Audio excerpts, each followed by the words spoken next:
one call.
Thank you very much for the invitation to be a speaker at the Economist Forum today and to speak about the future of money.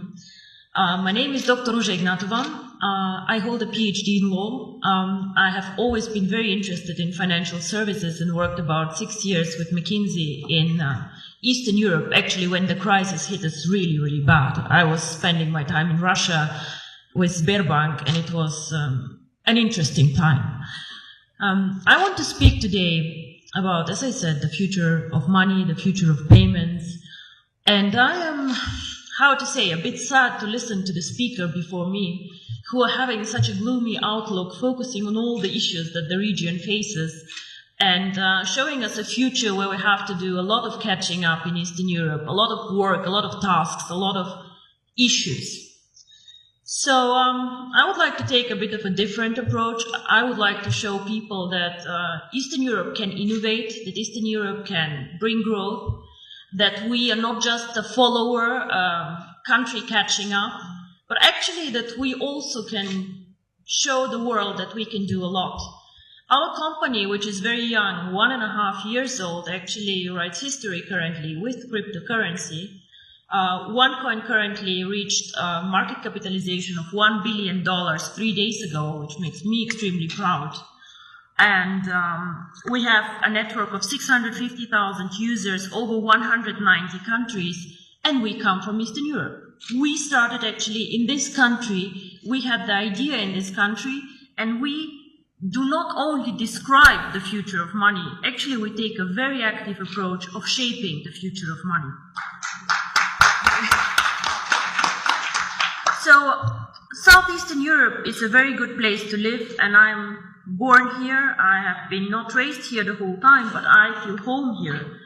But however, even we cannot take an isolated approach and see ourselves as an own microcosmos.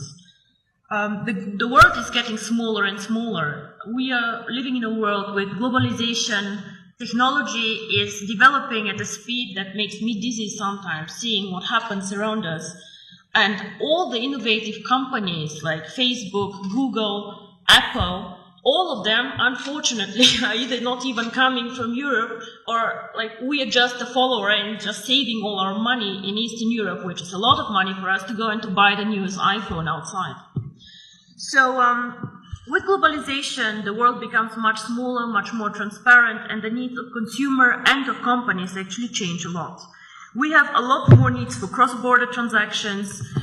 Even as a simple customer, I have to do a lot of shopping, a lot of things outside my country. So, of course, this is a need that we need and we have to address with a company.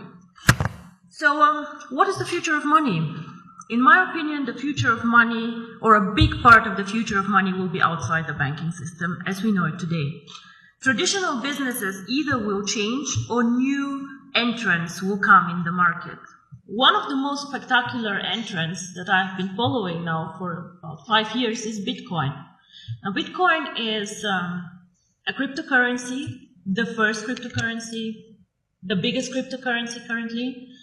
And these people who created Bitcoin, nobody officially knows who they are, have my fullest respect for the innovation, disruption, and value creation that they actually did to the financial market.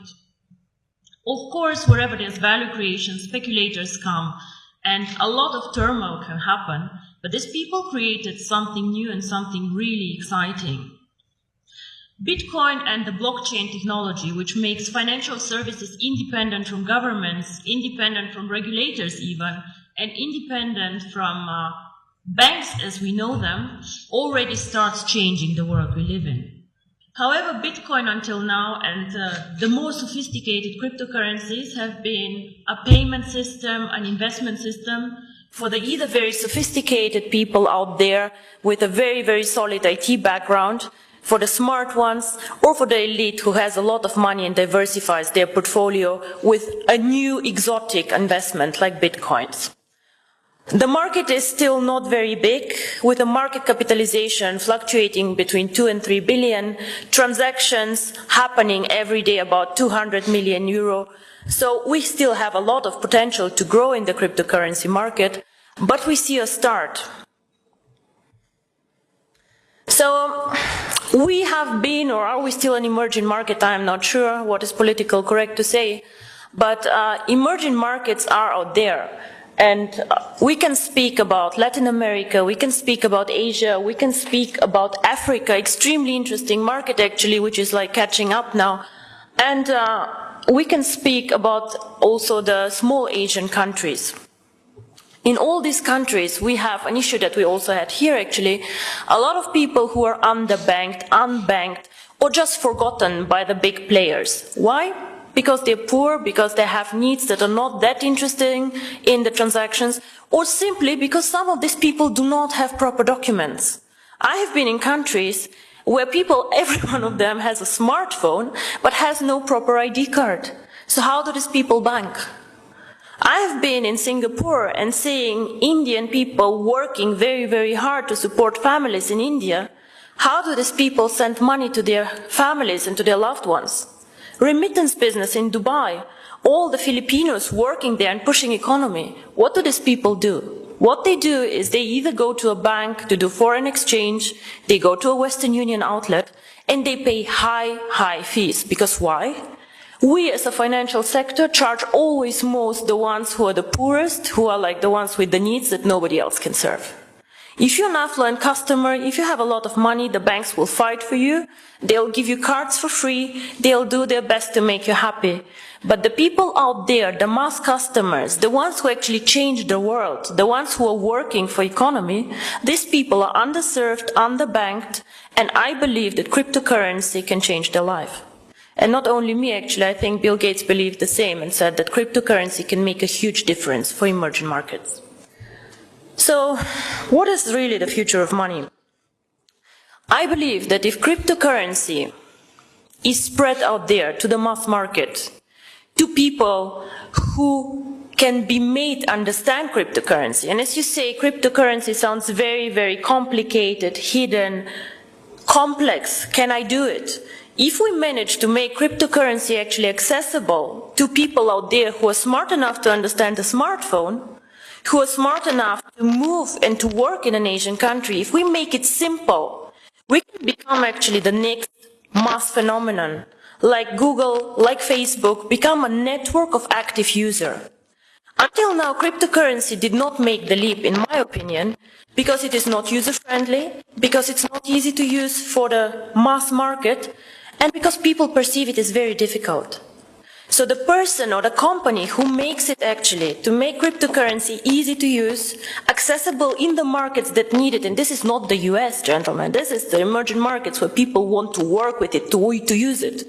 If we make cryptocurrency not only a tool for speculators and investors to make quick money, but make it usable, if we work on KYC, on documentation, on making it transparent and bringing cryptocurrency to the traditional world, with the regulators, by the way, the US actually government, 4 weeks ago they said that cryptocurrency is actually in a status equal to commodities. So it means that actually cryptocurrency can be treated like virtual gold. Commodities is gold, is silver, platinum, and apparently bitcoins. So the future of money can be searched, I think, outside the banking system because we are still more flexible. We do not fight the issues that the banks have, and because we think that the next big thing is based on technology, on the internet, and on the network phenomenon that we see in all these big companies out there.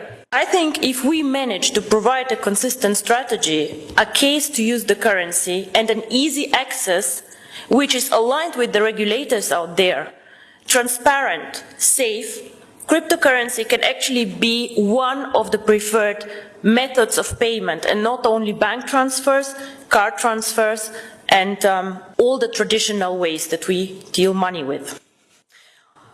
My future, or my vision actually, is the one card, making cryptocurrency one currency like the euro, like the dollars, that you just can go and spend with your card, which can be a Visa, MasterCard, China Union Pay, whatever. Make it a real currency that people just can go and spend out there. I have done my job whenever all of you can go with their card and just spend $1 for a dinner. This is when cryptocurrency actually became real for me.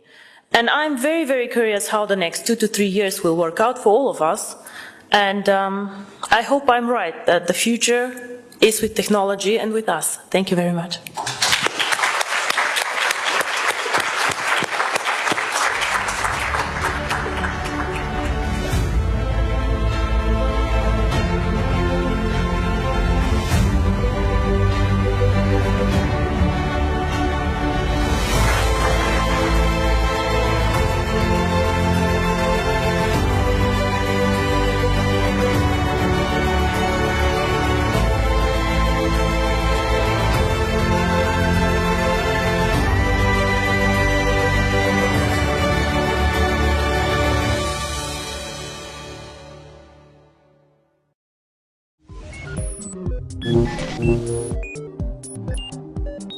微卡币微信公众号 W10B1319